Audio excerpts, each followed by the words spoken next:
Assalamualaikum Bapak Ibu. Salam. Waalaikumsalam warahmatullahi wabarakatuh, Ibu. Bentar tadi Salam. Mas. Ini tadi proses masuk dulu Bu. Bentar. Baik Bapak Ibu, ini sudah bergabung semua nggih? Sampun nggih. 17, Oke, 17 oke. peserta, Ibu. Oke, saya mulai nggih. Bismillahirrahmanirrahim. Assalamualaikum warahmatullahi wabarakatuh. Waalaikumsalam Waalaikumsalam warahmatullahi warahmatullahi wabarakatuh. wabarakatuh.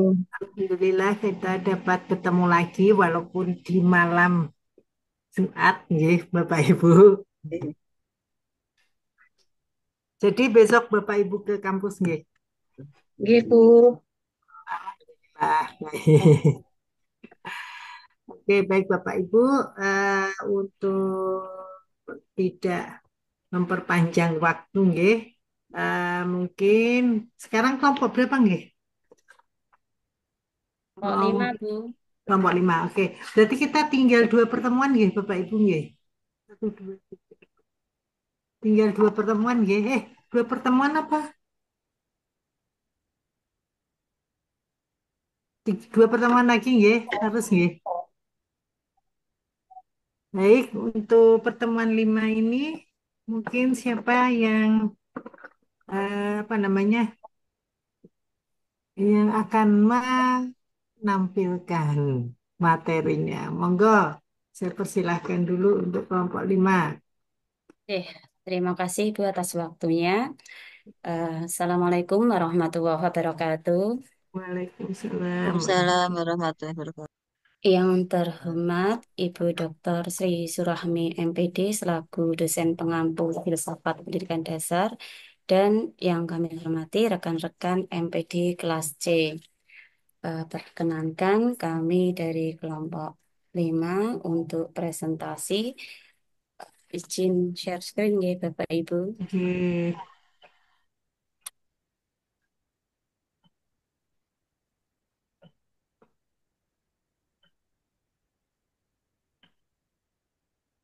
Sampun terlihat ya. oke. Ya, eh, kelompok kami mendapatkan tugas tentang kerangka dasar teori keilmuan menurut Karl Popper dan Thomas S. Kuhn. Kami kelompok 5 terdiri dari yang pertama adalah Bapak Romadhoni Siddiqui Hidayatullah, yang kedua Ibu Miswatun Fitriyah, dan saya sendiri Suryani. Memahami kerangka dasar teori keilmuan. Teori keilmuan adalah landasan dalam memahami dan menjelaskan fenomena di dunia melalui pendekatan sistematis. Tujuan pembahasan dalam kelompok kami, kelompok 5, yang pertama adalah memahami dasar teori keilmuan menurut Karl Popper dan Thomas S. Kuhn. Yang kedua yaitu menganalisis perbedaan pendekatan dari kedua tokoh dalam melihat perkembangan ilmu pengetahuan. Eh, yang pertama kita mengenal filsafat ilmu dari Karl R. Popper terlebih dahulu. Nama lengkap beliau adalah Sir Karl Raymond Popper. Beliau lahir di tahun 1902 dan wafat di tahun 1994. Profesinya adalah seorang filsuf Austro-British dan profesor di London School of Economics. Kontribusi beliau menjadi salah satu filsuf ilmu terbesar abad ke-20. Nah, pandangan utama Karl Popper yang pertama adalah kriteria demarkasi.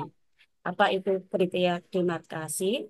Kriteria demarkasi adalah batasan yang digunakan untuk membedakan ilmu pengetahuan dari pengetahuan lain yang tidak ilmiah. Nah, ilmu dibedakan dari metafisika melalui falsipialitas atau falsipiality. Maksud metafisika adalah gagasan yang tidak bisa diuji, tidak bisa dibuktikan benar atau salah, sehingga menurut Popper itu bukan ilmu. Kemudian, teori ilmiah harus diuji dan dibuktikan salah jika tidak sesuai dengan pengamatan atau eksperimen. Selanjutnya, metode ilmiah. Metode ilmiah yang diajukan oleh Popper yaitu berbasis dugaan, konjektur, dan penolakan, refutation. Dugaan menurut Popper itu adalah teori atau ide sementara yang diajukan untuk menjelaskan suatu fenomena. Dugaan biasanya itu berdasarkan pengamatan, pengetahuan, atau imajinasi ilmuwan. Nah, dugaan merupakan teori belum tentu benar. Oleh karena itu, ilmuwan harus menguji kebenaran dugaan tersebut. Jika terus diuji, mungkin bisa juga terjadi penolakan. Penolakan terjadi jika teori yang diuji tersebut terbukti salah. Ujinya lewat apa? Melalui eksperimen. Kemudian, mengapa eh, Popper menekankan metode ilmiah berdasarkan dugaan dan penolakan? Karena kan Popper berpendapat bahwa ilmu pengetahuan berkembang jika teori diuji terus-menerus untuk mencari kesalahannya. Karena jika teori terbukti salah, maka teori tersebut ditolak. Dan hal ini akan mendorong ilmuwan untuk membuat teori baru yang lebih baik. Oleh karena itu, ilmu berkembang melalui siklus pengujian dan perbaikan secara terus-menerus. Ciri-ciri filsafat ilmu Popper yang pertama adalah falsibilitas sebagai kriteria utama ilmu pengetahuan. Falsibilitas di sini artinya adalah teori itu bisa diuji dan ada kemungkinan untuk dibuktikan salah. Jika teori tidak bisa diuji atau tidak mungkin terbukti salah, maka teori itu bukan ilmiah. Teori yang baik harus terbuka terhadap pengujian melalui observasi atau eksperimen. Yang kedua adalah ilmu berkembang melalui siklus dugaan, kemudian dilakukan pengujian.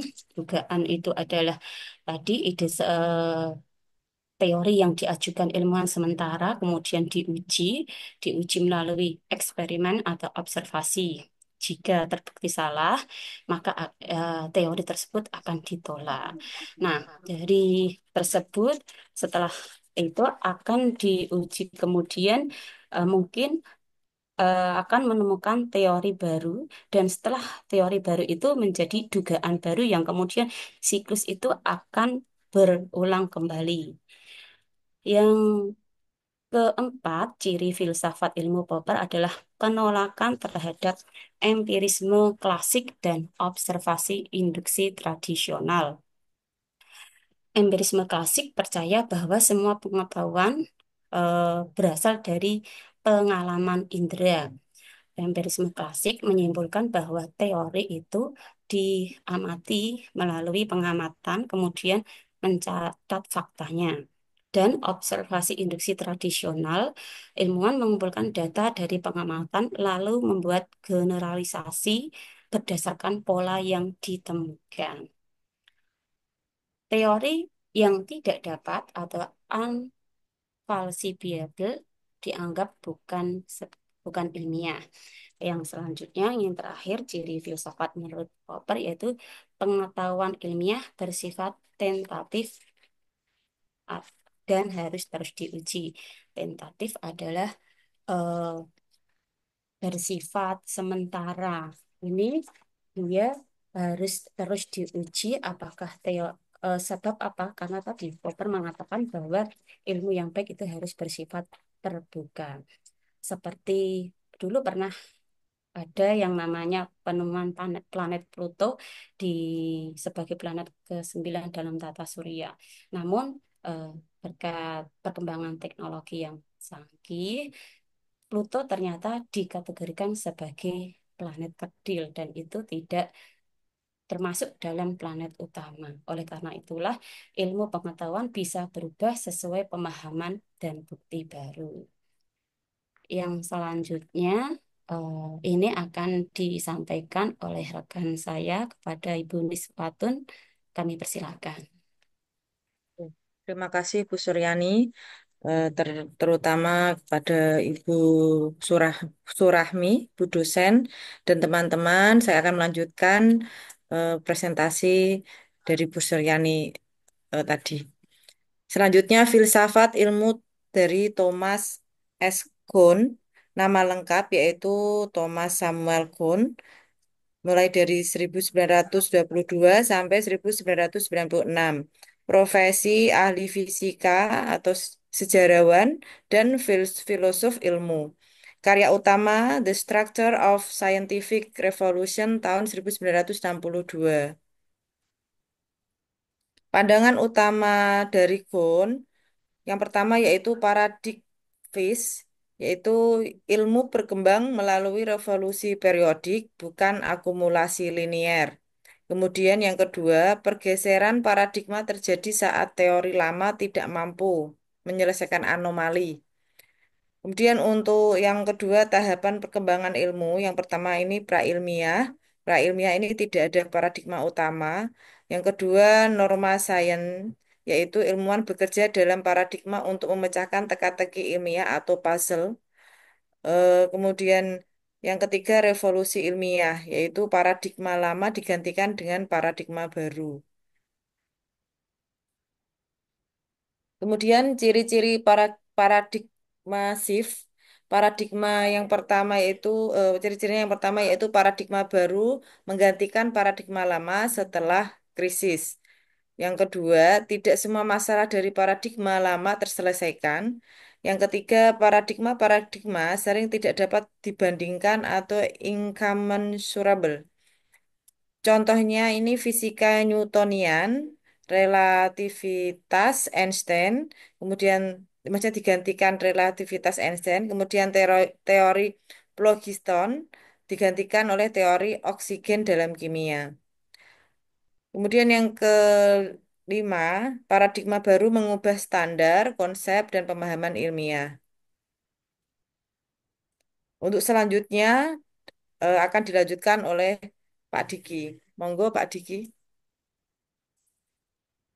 Oke, Bu, terima kasih. Selanjutnya, perbandingan pandangan antara Popper dan Kant. Yang pertama, aspek peran ilmuwan. Menurut Popper, ilmuwan sebagai kritikus utama teori, mengkritik dan menguji teori secara terus-menerus. Menurut Kant, ilmuwan sebagai pemecah teka-teki melalui paradigma shift dan normal science. Dari aspek metode ilmiah, menurut Popper, kritik dan pengujian teori dilakukan secara langsung dan berulang kali untuk mengidentifikasi titik lemah. Menurut Kant, kritik merupakan pengecualian yang mendorong paradigma shift berfokus pada penyelesaian masalah. Lanjut, Bu. Dari aspek fungsi ilmu, menurut Popper, mengkritik teori melalui falsifiability untuk menemukan kebenaran ilmiah yang objektif dan menurutkan memahami ilmu melalui paradigma yang terus berkembang secara sosial psikologi. Dari aspek fokus ilmiah, menurut Popper, aspek hipotetiko-deduktif menekankan teori dan pengujian deduktif. Sedangkan menurut Kant, fokus pada faktor sosial dan psikologis yang mempengaruhi aktivitas ilmuwan. Dari aspek kriteria kemajuan ilmu, menurut Popper, kemajuan ilmu melalui dugaan dan penolakan yang bertahap. Menurutkan paradigma shift melalui krisis yang dihasilkan oleh anomali dan puzzle yang tidak terpecahkan. Dari aspek interaksi ilmuwan, menurut Popper, ilmuwan bekerja untuk memperbaiki dan mengkritik teori dalam kerangka ilmiah yang sama, sedangkan menurut Kant, ilmu berbagai peran antara kritik dan puzzle solving dalam satu disiplin ilmu tertentu. Lanjut, Bu. Ya. Kesimpulannya, Karl dan Pop dan Thomas Karl Popper dan Thomas Kuhn menawarkan perspektif berbeda tentang kemajuan ilmu. Popper menekankan kritik dan falsifiability, di mana teori diuji dan ditolak jika tidak sesuai dengan fakta. melihat ilmu sebagai proses logis dan rasional. Sebaliknya, Kant menyoroti paradigma shift, di mana ilmu berkembang melalui revolusi paradigma ketika teori lama digantikan oleh teori baru setelah munculnya anomali yang tidak terpecahkan. Meskipun berbeda, pandangan Popper yang fokus pada logika dan Kant yang menyoroti dinamika sosial saling melengkapi dalam menjelaskan proses dan perubahan dalam ilmu pengetahuan. Demikian Bapak Ibu presentasi dari kelompok kami. Selanjutnya sesi pertanyaan dan diskusi. Kami buka satu termin untuk tiga penanya. Silakan.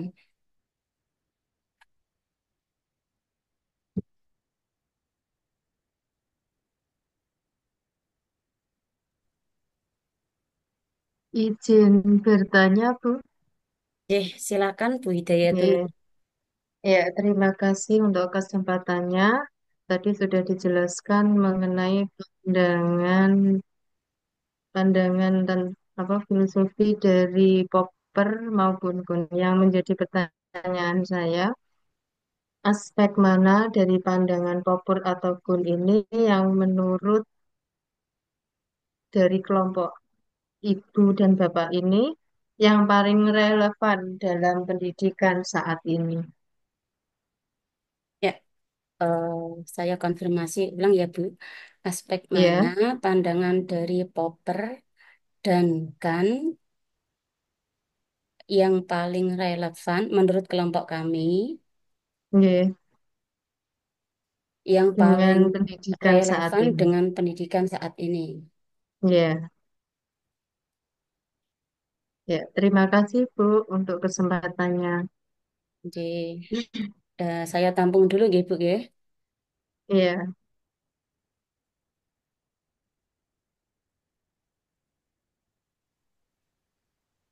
Untuk penanya kedua silahkan Bu Yunita Damayanti. Jadi, terima kasih atas waktunya. Ada dua pertanyaan yang ingin saya tanyakan. Yang pertama itu tentang puzzle solving itu, contohnya kalau di kehidupan sehari-hari kita sebagai guru itu seperti apa, Bu? Contohnya yang pertama. Kemudian yang kedua, Nggih. sebentar yang kedua, eh mohon untuk penjelasan tentang sebentar. Eh, Sebentar, Bu.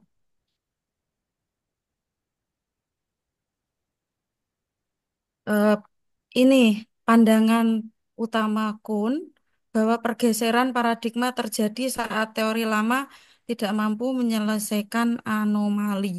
Itu untuk penjelasan singkatnya seperti apa ya, Bu? Eh, ada kaitannya dengan anomali itu, Bu. Terima kasih. Eh, saya konfirmasi ya Bu Yunita. Untuk yang pertama, Oke. eh, puzzle solving contohnya dalam kehidupan sehari-hari sebagai guru. Yang kedua, mohon dijelaskan lebih lagi tentang paradigma paradigma lama. Apa Ya, Bu untuk yang kedua? ini pandangan utama Kun nggih pada presentasi jenengan slide-nya tadi yang pergeseran paradigma terjadi saat teori lama tidak mampu menyelesaikan anomali. Ya, pandangan Kun tentang pergeseran teori lama yang tidak Tidak mampu di menyelesaikan anomali.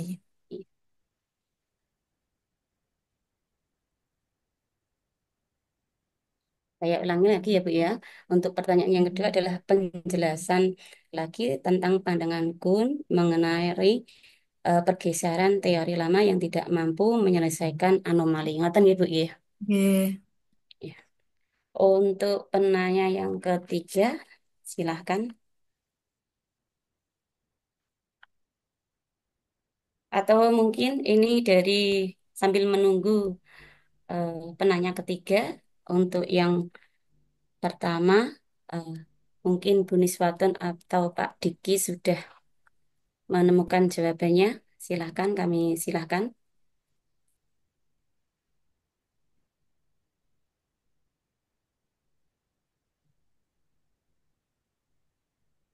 Ya, Bu. Bentar, bentar. Ya, saya mau mencoba untuk pertanyaan yang pertama dari Ibu Hidayatun Nur, nggih. Aspek mana yang paling relevan dalam pendidikan dari teori Popper dan Thomas Kuhn tadi, ya? Sebenarnya kedua tokoh ini atau teori ini sangat berpengaruh dalam pendidikan. Namun menurut saya, menurut saya yang lebih paling relevan ini adalah yang Thomas Kuhn. Tapi semuanya sebenarnya keduanya sangat berpengaruh. Cuma yang ini yang dipilih yang paling ya, yang atau yang terrelevan ini untuk sesuai dengan perkembangan zaman abad 21 ini menurut saya itu Thomas Kuhn karena di sini ini adanya teori falsibility falsifiability. Kemudian teori-teori ini lebih em, memberikan isyarat untuk memecahkan masalah. Jadi seperti dalam paradigma abad 21 ini, pendidikan di abad 21 ini implementasinya ini biasanya pada metode pembelajaran atau eh, apa ini yang sering dipakai seperti model-model pembelajaran kooperatif seperti BJBL dan BBL seperti kemarin problem based learning maupun project based learning karena di dalam teorinya Kuhn ini lebih menekankan pada pemecahan suatu masalah. Jadi menurut saya atau mungkin nanti bisa ditambah Ibu Suryani atau Pak Diki, menurut saya memang yang paling relevan ini yang Kuhn meskipun sebenarnya teorinya Popper itu juga sangat berpengaruh dalam pendidikan karena ini ada suatu apa pemahaman bahwa teori misalkan ada satu teori yang kurang apa ini teori lama ini nanti bukannya terus dihilangkan tidak tapi nanti bisa untuk perbarui dengan teori yang baru. Jadi teori satu dengan teori yang lain ini sebenarnya saling mendukung, cuma saling berpengaruh. Cuma yang menurut saya yang apa ini terrelevan itu adalah yang Thomas Kuhn. Mungkin dari yang lain bisa menambahi. Dari Pak Diki mungkin bisa menambahi, Pak. Silahkan. Oke, ya Bu. Izin menjawab, kalau itu apa menurut Bu Niswatun itu dari Thomas Kuhn, tapi ini kalau menurut saya itu justru berbeda. Ya, monggo Pak. Gak Itu apa-apa. memang sama-sama apa relevan lah kalau di dunia pendidikan. Tapi kalau menurut saya itu lebih relevan yang Popper, tuh karena dari apa tadi Popper kan menjelaskan bahwa ilmu ilmiah itu harus bisa dibuktikan. Sehingga dari deskripsi tersebut bisa dideskripsikan, diperpanjang lagi bahwa kalau di dalam pendidikan, peserta didik itu lebih diajak untuk berpikir kritis dan bereksperimen. Sehingga siswa juga didorong untuk lebih bebas dalam berpikir, begitu, Bu. Begitu dari saya, cuma sedikit. Tapi kalau menurut saya emang lebih relevan yang Popper itu. Kalau tapi ya dua-duanya itu sama-sama relevan lah. Mungkin dari Bu Suryani ada tambahan. Ya, gini ya Bu, ini kan pandangan kelompok kami karena kita ya baru bertemu di saat ini, jadi ya mungkin pandangannya memang berbeda-beda gitu ya Bu ya. Kalau menurut saya itu dua-duanya mempunyai ini lebih mempunyai nilai lebih di bidangnya masing-masing. Seperti teorinya Popper itu kan dia mengajarkan bahwa teori itu harus bisa diuji terus-menerus. Jika salah, maka akan diganti teori yang baru. Seperti kita mengajar dalam dunia pendidikan. Itu kan siswa kita di dalam contoh kecil, misalnya dalam diskusi. Diskusi itu eh, misalnya ada sebuah pernyataan guru yang memang guru ini mendesain bahwa biar siswa ini aktif, bisa membuktikan pernyataan yang disampaikan guru. Jadi itu kan siswa akan apa itu secara dengan teman-temannya akan berusaha membuktikan oh yang benar itu seperti itu Bu. Kalau menurut saya itu dua-duanya mempunyai nilai lebih di bidangnya masing-masing. Ngoten Bu Hidayatun. Bagaimana Bu? Nah, itu teori tersebut kita menyesuaikan dengan sesuai kebutuhan kita ya, Bu ya. Nggih Bu. Bu, Oh ya. leres. Oke, oke. Oke, terima kasih untuk jawabannya. Untuk yang kedua, pertanyaan dari Bu Yunita. Menanggapi yang pertama ya Bu ya, contoh puzzle solving dalam kehidupan sehari-hari sebagai guru. Ngaten ya Bu ya.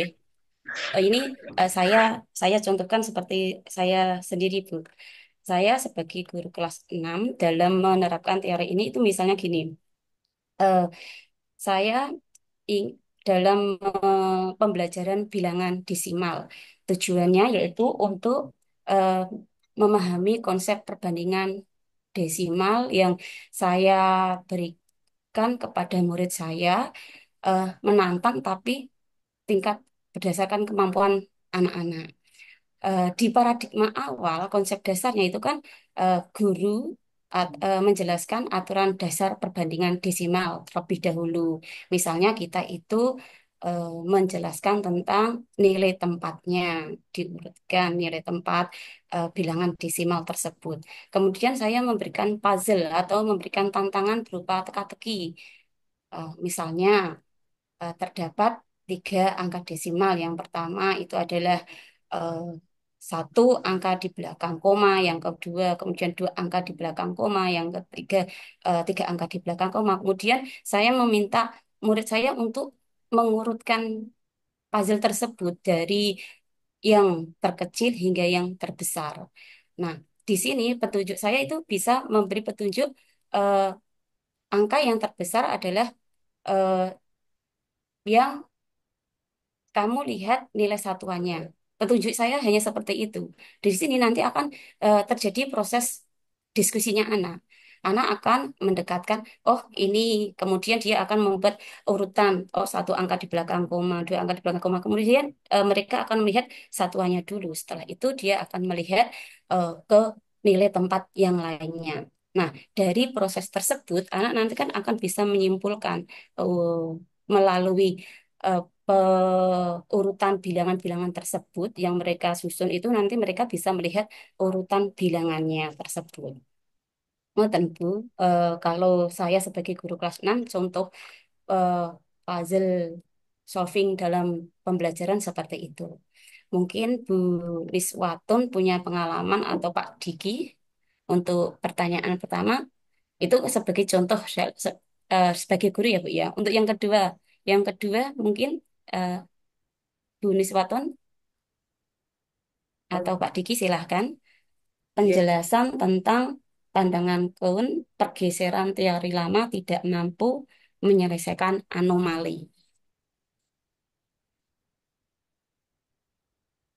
oke Bu Suryani, mungkin saya mencoba untuk menjawab dari sini dari eh, namanya saja sudah puzzle ya, puzzle atau teka-teki. Ini memang anak-anak ini contohnya ya seperti tadi anak-anak diberi suatu eh, permasalahan di mana di situ diharuskan untuk bagaimana pemecahan masalahnya dan hal itu bisa misalkan dari satu pendapat murid pertama atau kedua contohnya mungkin dengan diskusi kelompok dari berbagai macam pendapat beberapa kelompok tadi bisa digabung-gabungkan atau istilahnya ditata atau bahkan mungkin gabung-gabungkan lah seperti puzzle atau teka-teki tadi bisa terjawab menjadi satu jawaban yang sesuai dengan permasalahannya tadi. Jadi puzzle ini maksudnya kita mencari beberapa jawaban atau pemecahan masalah yang sesuai atau tidak hanya satu pendapat. Jadi mungkin kalau siswa-siswa kita mungkin implementasinya biasanya memang pada kegiatan berkelompok. Jadi mereka saling memiliki pendapat-pendapat atau memiliki jawaban-jawaban tersendiri sehingga nanti bisa saling dipadukan atau sehingga menjadi puzzle yang sudah klop. Jadi seperti itu. Mungkin seperti itu yang dapat saya sampaikan. Mungkin Pak Diki bisa menambahi.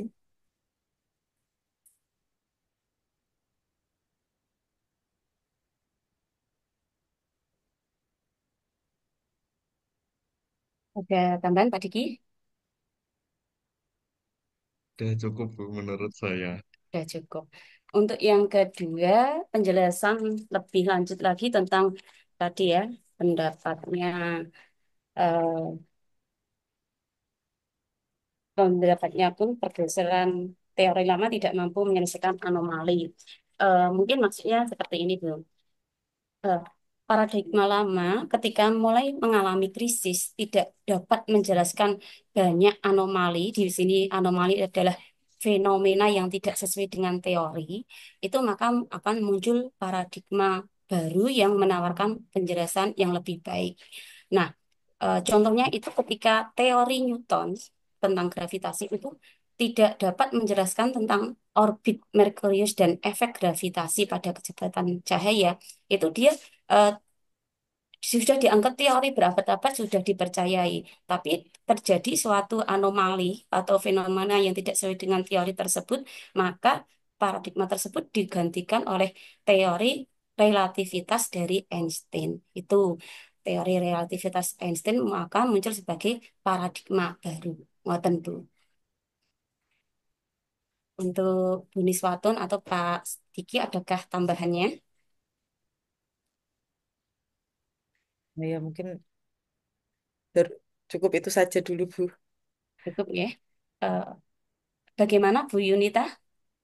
Ya, terima kasih Bu. Semakin jelas bahwa karena anomali itu akhirnya ada seperti paradigma baru gitu, Ge.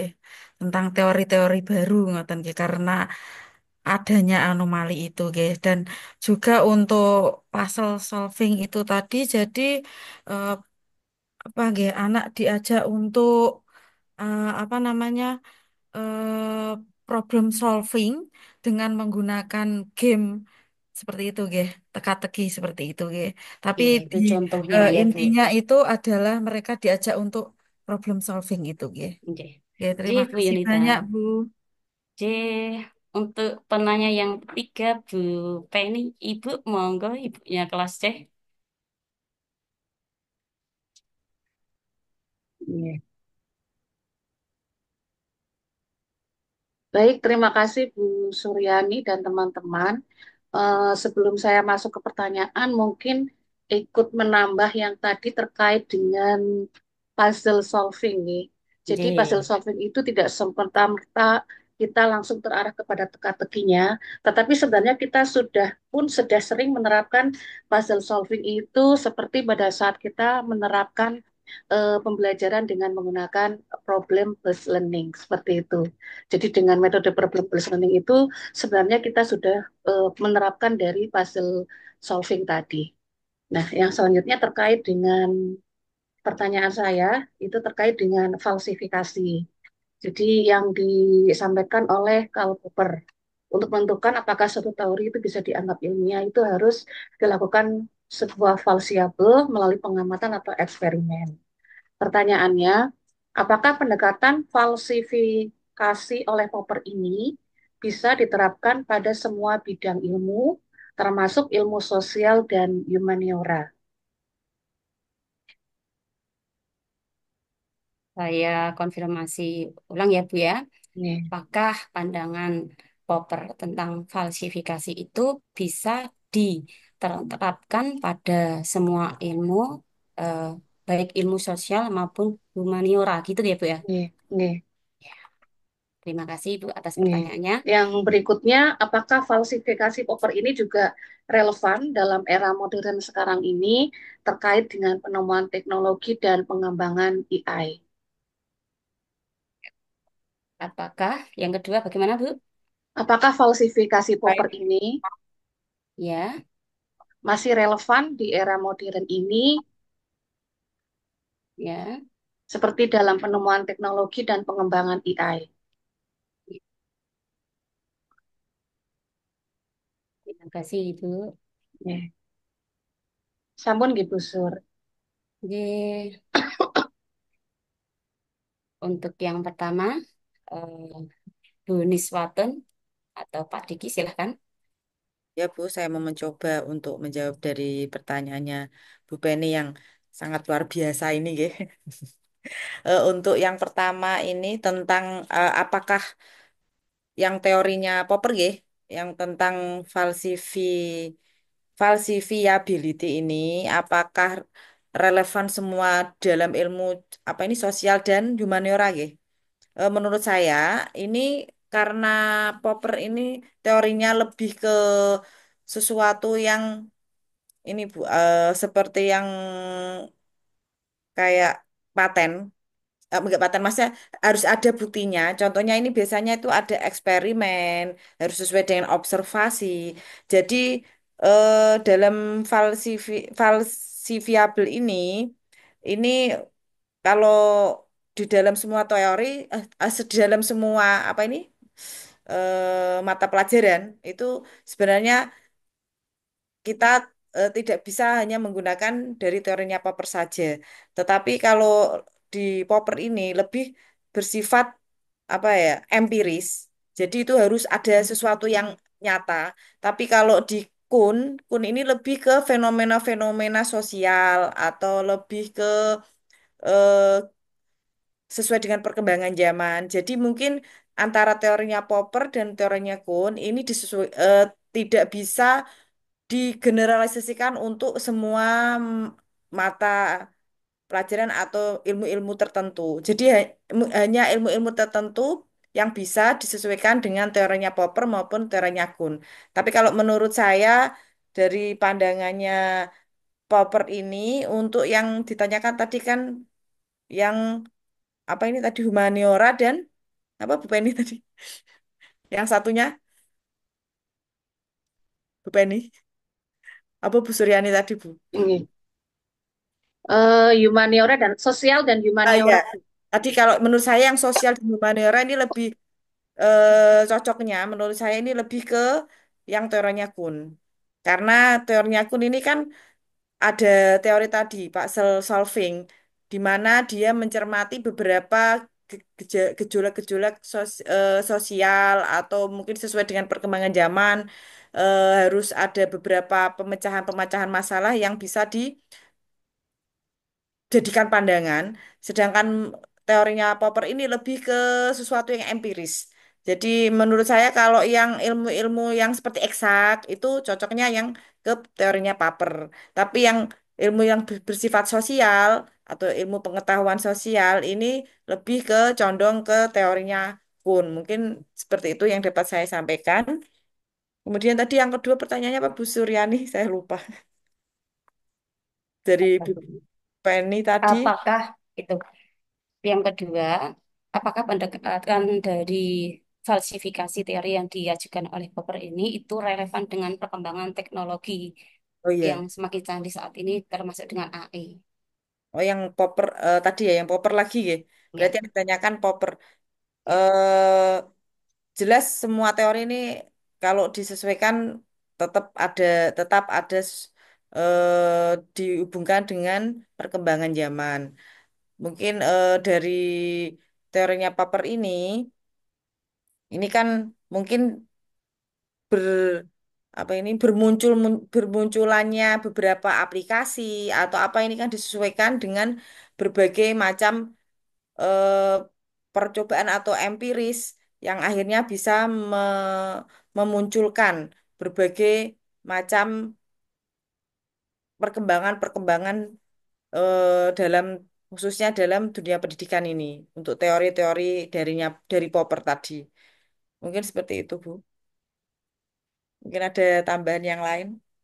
Ya, mungkin menambahi ya Bu ya. Eh, Kalau menurut memahami teori falsifikasi tadi yang disampaikan oleh Popper, dengan kecanggihan perkembangan teknologi saat ini masih sangat relevan, Bu. Karena apa? Nah, itu proses pengujiannya kan selalu dilakukan terus-menerus untuk menemukan kelemahan dan kesalahannya. Kemudian itu eh, setelah nanti kesalahan model ditemukan, maka model yang lama akan direvisi. Berarti kan ada penemuan yang baru.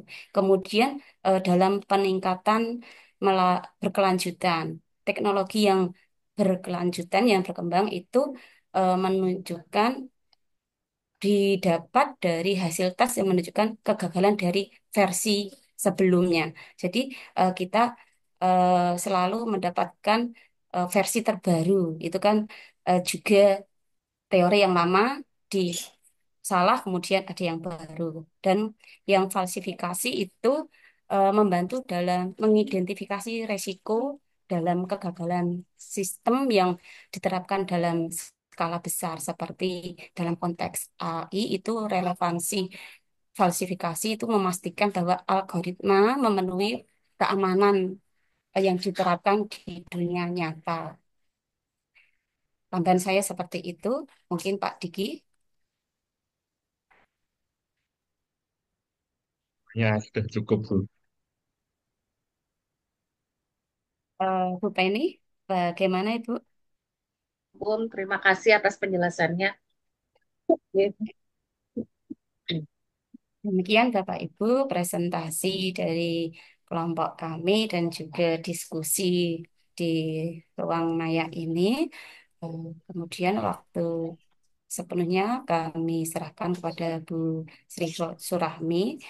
Dari saya cukupkan. Assalamualaikum warahmatullahi wabarakatuh. Waalaikumsalam. Waalaikumsalam warahmatullahi wabarakatuh.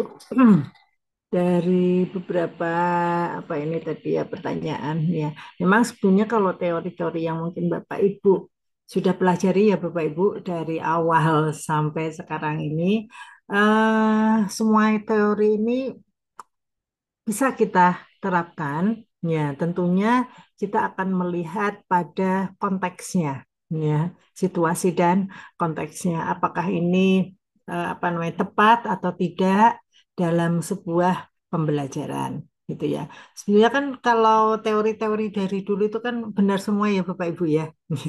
Nggak ada yang apa, nggak ada yang kita tidak bisa mengatakan oh ini salah, oh ini benar kan tidak. Karena mereka juga para filsuf itu mengungkapkan apa namanya menghasilkan teori itu juga tidak dengan semata ujuk-ujuk. Tentunya mereka dengan berbagai macam cara berpikir, ya, ada yang mungkin dengan cara berpikir ilmiah dan non ilmiah. Nah, itu ya. Nah, maka ketika kita melihat pada Popper dan Kuhn pun ini kalau kita lihat memang sekilas kalau Popper ini kan lebih yang apa ya, yang hal-hal yang nampaknya lebih ke kualitatif ya. Nah, artinya itu sesuatu yang bisa melihat pada kita lihat pada fenomenanya. Maka di sini siapa proper ya yang apa yang dasarnya itu apa dasarnya itu tadi dari problem. Nah, dia mendasarkan diri suatu apa suatu masalah ini masalahnya berasal dari problem dan tadi ada yang namanya quiz solving. Memang quiz itu kan dari quizzes itu kan dari kata quiz nggih. Puzzle, sorry. Puzzle itu kan dari apa namanya yang maksudnya itu teka-teki ya. Nah, memang seperti apa yang dikatakan Bu Penny, sekarang ini kita seperti kita di sekolah ini sudah melakukan yang namanya puzzle solving karena anak-anak berkali-kali dihadapkan dalam apa namanya contoh-contoh yang memang merupakan sebuah problem gitu Bu Penny nggih. Sehingga itu akan meningkatkan pemikiran peserta didik kita untuk lebih berpikir kritis gitu ya. Dan Kun, kalau Kun ini melihatnya pada sesuatu yang empiris, gitu ya, yang nyata, gitu ya. Maka kalau Kun ini beranggapan bahwa teori itu tidak bisa disalahkan. Memang kita tidak bisa mempersalahkan teori, hanya kalau menurut kalau kita melihat pada pada kuantitatifnya orang-orang yang kuantitatif bahwa teori untuk melihat kebenarannya berarti teori itu harus diuji. Gitu. Nah, sedangkan kalau kualitatif teori ini tidak di apa namanya tidak menguji teori, tapi apa? Tapi lebih mengembangkan teori. Maka itulah perbedaannya. Jadi kalau kita melihat suatu fenomena, sebenarnya kita tidak bisa menyalahkan ya salah satu ya kita menggunakan apa namanya mana yang lebih tepat, yang mana yang lebih cocok ya dalam keadaan apa kita bisa menggunakan teori-teori tersebut. Begitu. Jadi kita pun tidak bisa apa tidak aku nggak mau pakai teori yang ini teori ini terlalu ini nah mungkin itu tidak bisa tapi kita melihat mungkin teori itu lebih cocok dengan permasalahan yang lain begitu ya sama seperti tadi ya Propers dan Kun jadi kalau kita lihat kita pandang tadi nampaknya ada sisi kalau saya lihat tadi siapa ya Bu Bu Niswa apa Bu siapa tadi ya dengan Pak Ramli saya lebih ke Kun, saya lebih. Sebetulnya bagi saya mungkin tidak ada yang ini, tapi bagaimana kita menerapkannya, kita melihat kapan kita dapat menggunakan teori tersebut. Ya, lebih tepat pada saat yang mana. Jadi sesuatu teori itu, oh ini lebih tepat untuk apa namanya untuk ini, gitu. Oh yang ini untuk ini, seperti yang teorinya Vygotsky ya, ZPD, Zone Proximal Development, yang scaffolding itu. Nah, oh ini lebih tepat sekarang ini kita bisa menggunakan yang namanya ZPD. Karena apa? Nah itu dipakai untuk membantu anak-anak atau peserta didik yang mungkin apa kurang eh, yang kurang daripada yang lain sehingga teman-temannya atau guru di, di apa sebagai fasilitatornya. Tuh, jadi kita paling tidak bisa apa menyalahkan salah satu, tapi bagaimana pandai-pandainya kita menerapkan teori tersebut dalam pembelajaran kita. Gitu. Itu malah nanti Bapak Ibu akan lebih bervariasi ya. Gitu. Kalau Bapak Ibu sudah, oh iya berarti saya tak mungkin Bapak Ibu ya yang di pelajaran matematik, wah saya lebih baik menggunakan teori inilah kayak sepertinya teori ini tepat walaupun itu teori itu sudah ya, beribu-ribu tahun ya tapi kalau teori itu memang cocok dapat digunakan pada saat ini ya tidak masalah gitu karena semua itu kan juga kita saat ini tidak tidak mendapatkan teori itu kan dengan ujuk-ujuk nih Bapak Ibu semua itu tentunya dengan penelitian tentunya para filsuf juga kan tidak serta-merta memberikan pemikirannya secara tiba-tiba, tapi tentunya mereka um, melakukan yang namanya perenungan, gitu ya. Karena kan filsafat lebih banyak melalui perenungan ya, dari perenungan juga dari berbagai macam penelitian, gitu, gitu ya, Bu, Bu Ya, siapa ini terima tadi? kasih. Terima kasih, Bu. Oke, ya. Jadi kalau saya mungkin kalau bagi pribadi saya kita tidak bisa menyalahkan salah satu yang ini, tapi bagaimana pandai-pandainya kita mengaplikasikan dalam pembelajaran kita. Oh, ya saya sebagai apa saya mengajarkan PPKN kayaknya lebih tepat yang ini deh, gitu, untuk teori yang bisa saya gunakan, gitu. Artinya apa? Nanti Bapak Ibu juga tidak akan merasa bosan, gitu. Bapak Ibu akan apa ya? Tidak stagnan di situ-situ aja, tapi Bapak Ibu bisa out of the box ya.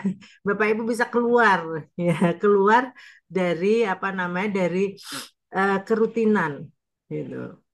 Ya, biasanya eh, kalau apa kalau saya pernah membaca guru yang smart itu lebih baik kita itu tidak mengikuti seperti pola hidupnya lebah. Lebah itu kan pola hidupnya selalu seperti itu ya Bu, lingkarannya. Pagi sampai siang mencari makan, untuk induknya ya yang mencari makan. Kok tidak saya lupa itu. Nah, itu kan sesuatu pekerjaan yang rutin. Kalau sesuatu pekerjaan yang rutin kan kadang-kadang kita pun merasa bosan. Betul nggak Bapak Ibu? Kita merasa apa? Ah, Jenuh, kok gitu-gitu jenuh. aja ya. Kalau saya sih biasanya merasa gitu Bu, Bapak Ibu. Saya tuh orangnya tuh kok kayak gini-gini aja ya. Kayaknya bosan deh. Nah, itu sesuatu yang berarti saya harus pakai metode atau cara yang mungkin cara lain gimana ya. Nah, itu tidak apa-apa. Berarti Bapak Ibu sudah berpikiran yang out of the box, sudah di luar. Ya, mungkin Bapak Ibu tidak apa artinya berpikir yang mungkin berbeda dengan yang lain. Gitu. Kalau yang lain seperti ini, nggak perlu Bapak Ibu mengikuti. Saya tidak mau sama. Saya punya sesuatu yang mungkin berbeda dari yang lain gitu. Karena jadilah Bapak Ibu sendiri gitu ya. Kita tidak karena apa? Kita ingin supaya tidak terjadi kerutinan. Itu yang pernah saya baca Bapak Ibu. Jadi kita mungkin lebih bisa mengembangkan karena dalam diri manusia itu ada 13.000 triliun sel ya yang kita itu harus memanfaatkan dengan baik. Makanya dengan 3.000 kurang lebih 3.000 juta ya sel itu tidak ada sebetulnya kita mengatakan bahwa anak ini bodoh, anak ini pintar. Tidak ada yang bodoh, tapi itu sesuai dengan apa namanya kemampuan dia, gitu ya. Contoh lah misalnya eh, anak itu bisa apa namanya melompat tinggi misalnya di 100 meter. Nah, itu kan berarti kemampuan mereka, kemampuan dia ya. Tapi kita kalau diminta, ya, kita kan tidak mungkin bisa ya. Berarti dia punya kecakapan lain, gitu.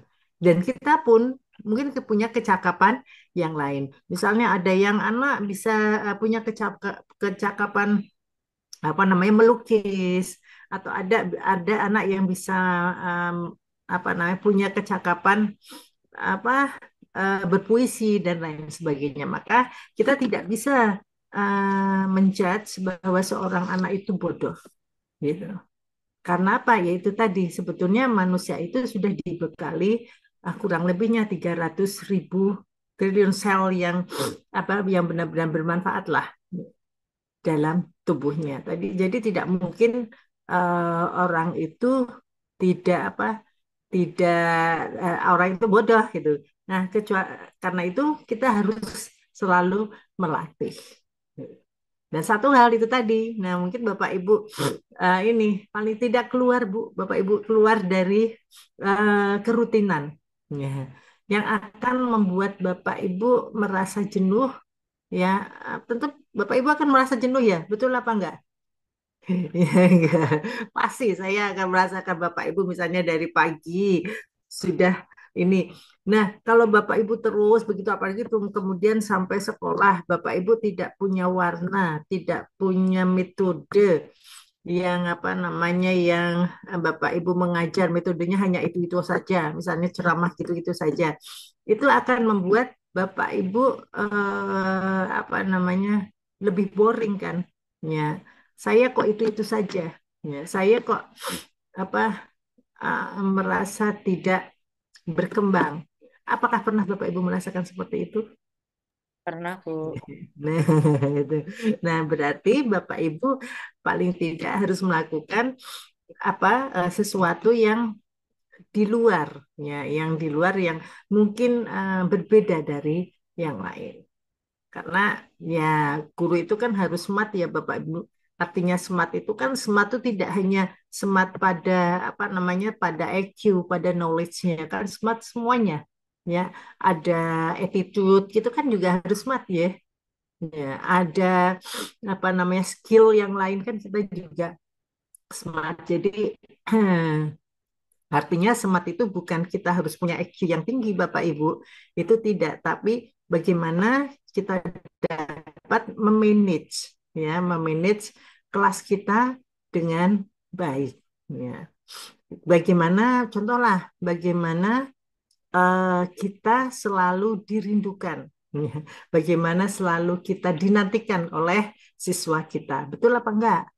Betul ya. Nah, coba bayangkan.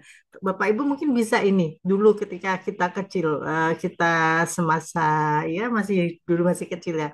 Kita akan melihat bahwa seorang guru itu kita apa namanya kita nanti-nantikan kalau guru itu kan menyenangkan, membuat kita nyaman. Pasti anak akan kok nggak datang ya? Nah, kok kok bu guru ini kok nggak masuk kenapa ya? Artinya apa? Berarti guru itu memang benar-benar di apa ya ditunggu dan benar-benar sudah di hati anak didiknya gitu. Tapi kalau misalnya kok bunda hore nggak ada bu guru ini, nah misalnya gitu. Aduh seneng gitu. Nah, berarti kita harus apa refleksi. Oh, kenapa anak-anak seperti berarti ini ada yang kurang dari kita ya. Berarti kita mungkin melakukan sesuatu hal yang apa namanya yang membuat mereka tidak nyaman begitu. Jadi Bapak Ibu, nah ini mungkin mulai sekarang Bapak Ibu bisa apa boleh Bapak Ibu dalam pengajaran Bapak Ibu itu menggunakan berbagai macam teori supaya apa ya supaya Bapak Ibu lebih berkembang ya supaya Bapak Ibu tidak stagnan, tidak merasakan adanya keboringan gitu. Sehingga apa? Sehingga kehidupan atau warna hidup anak itu juga akan apa namanya akan ceria terus, akan merasa smart terus, gitu. Betul apa enggak, Bapak Ibu? Iya Oke, kan? Bu. Iya.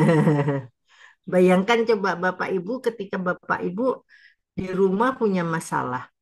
Nah, tanpa sadar Bapak Ibu bawa ke sekolah nih. Ya, apa kata dunia? Nanti anak-anaknya bingung. Kenapa Bapak Ibu ini? Saya kenapa Bu Penny masuk-masuk udah marah-marah? Apa salah kami? Betul nggak? Apa salah kami? Kami tidak punya salah apa-apa. Kenapa Bu Penny marah-marah masuk? Nah, itu salah satu yang harus dihindari, nggih, Bapak Ibu. Bapak Ibu tidak perlu untuk membawa masalah Bapak Ibu saat Bapak Ibu mengajar. Ya udah kita punya masalah, kita kelihatan di hadapan anak-anak itu kita fine-fine aja gitu. Mereka melihatnya kita nggak punya masalah, padahal kita itu meremet ini ya. Aduh gimana ini mikirin mau bayar hutang, mau bayar ini pekerjaan numpuk sekali, besok ada deadline-nya. Saya harus belum mengerjakan ini itu. Waduh, apa namanya pekerjaan cucian udah numpuk-numpuk, nggak ada yang bantu. Waduh, pasti Bapak Ibu pernah melaksanakan seperti itu. Betul apa enggak? Betul, Bu. Nah, itu itu jangan sampai terbawa di mana di sekolah. Ya udah, easy going aja. Karena anak-anak juga nggak tahu kalau kita punya masalah gitu. Jangan disalahkan anaknya gitu aja. Ya kita sudah harus persiapan sebelum masuk itu ya harus persiapan mental dulu kan. Saya punya masalah, tapi saya harus kuat. Gitu ya. Saya harus apa namanya membedakan. Saya tidak boleh membawa masalah ini ke depan kelas. Gitu. Karena apa fatal. Gitu. Iya, iya. Ada yang mau bertanya Bapak Ibu? Saya lebih suka apa namanya kita apa yang kita terapkan dalam kehidupan kita sehari-hari. Bagaimana teori-teori itu kita terapkan, ya kita terapkan dalam kehidupan sehari-hari. Karena nggak mungkin ya Bapak Ibu hanya sekedar baca teori, tapi mungkin implementasinya mungkin agak susah gitu. Paling tidak ya ambil saja teori mana yang bisa pas dalam pembelajaran. Nah, itu nanti biasanya akan terbawa terus. Oke. Hmm. Ada yang mau ditanyakan Bapak Ibu? Saya Bu, Nggih, ya, mungkin dari penjelasan atau pencerahannya tadi, berarti teori Paper dan Kuhn ini hampir Popper. sama. Tadi kan kita yang membahas Mm, fokus ke mm, pembelajaran, ya Bu. Berarti Nggih. apakah teori keduanya tadi juga sangat bermanfaat dalam penelitian, misalkan hubungannya dengan kualitatif dan kuantitatif. Berarti Iya. hanya sama Mm, teorinya positif dan post positif ya. Iya, betul. Yang Itu di positif lebih ke Popper, kalau Popper. yang post Yang positif lebih ke positif Kuhn lebih ya. kepada Kun, ya karena kan empiris dia itu. Ya, Kita sebetulnya bisa memasukkan teori apa aja. Berarti kita sudah punya pengetahuan, oh berarti kalau kuantitatif, berarti Kun ini lebih mendukung kepada teori-teori yang kuantitatif, misalnya gitu. Oh, kalau Popper ini berarti lebih mendukung kepada teori-teori yang kualitatif. tapi kita Begitu. bisa harus menyesuaikan dengan sikon kita atau masalah Iya. diri sendiri, ngoten nggih. Ya, betul. Karena kan Kasih tadi Bu. dikatakan kalau pelopor itu kan lebih ke problem solving ya. Ya. Bagaimana dia lebih tertarik kepada bagaimana itu suatu masalah sehingga dia memunculkan apa yang namanya puzzle solving. Artinya puzzle solving ya memang selalu kita kita lakukan ya. Karena puzzle itu kan teka-teki ya.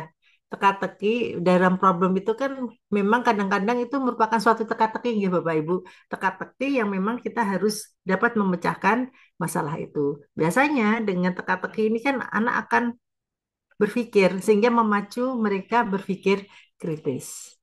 Betul apa enggak? Ya.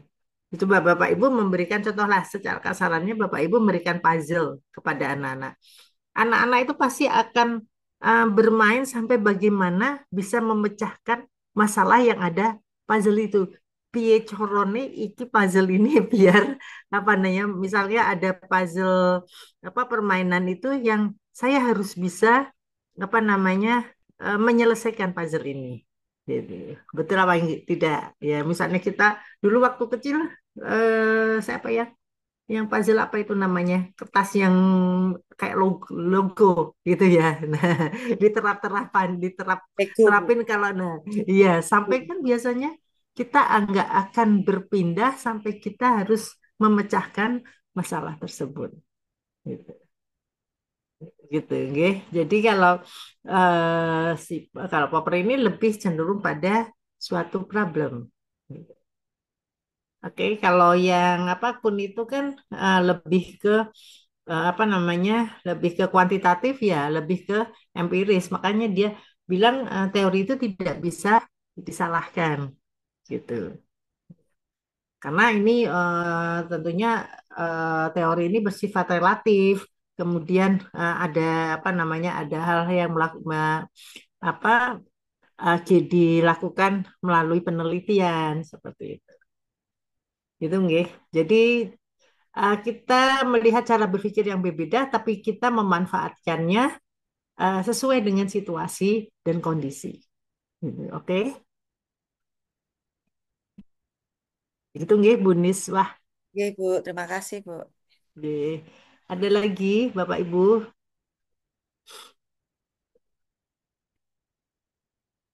Kok sepi ya?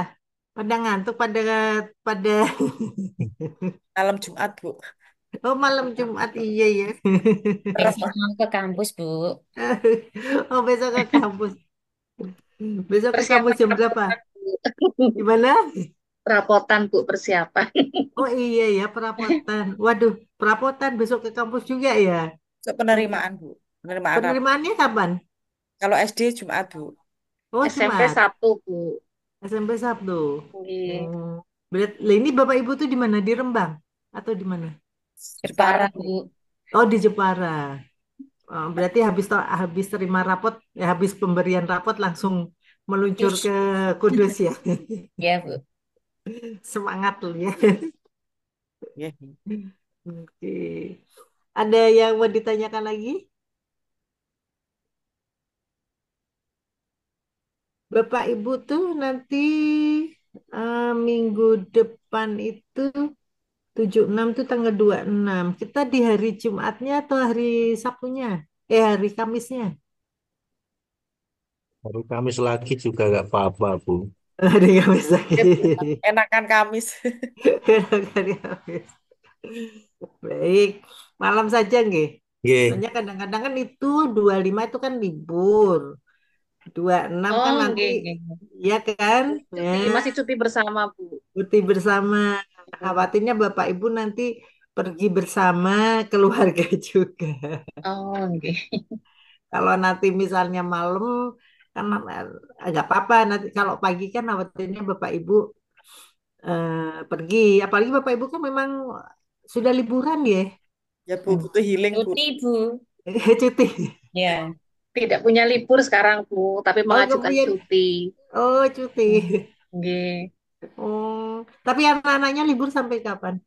Sampai tanggal Tanggal 6 4. Mas. Ya, tanggal Tanggal 4. 6 masuk, Bu. Oh, tanggal 6. Oh, berarti tidak selesai di tahun baru enggak ya? Berarti Ada masih. Oh, ya, 2 minggu kayaknya, Bu. oh Kurus dua bekerja. minggu. Oh, ngaten. Jadi lumayan. Bapak Ibu bisa rehat.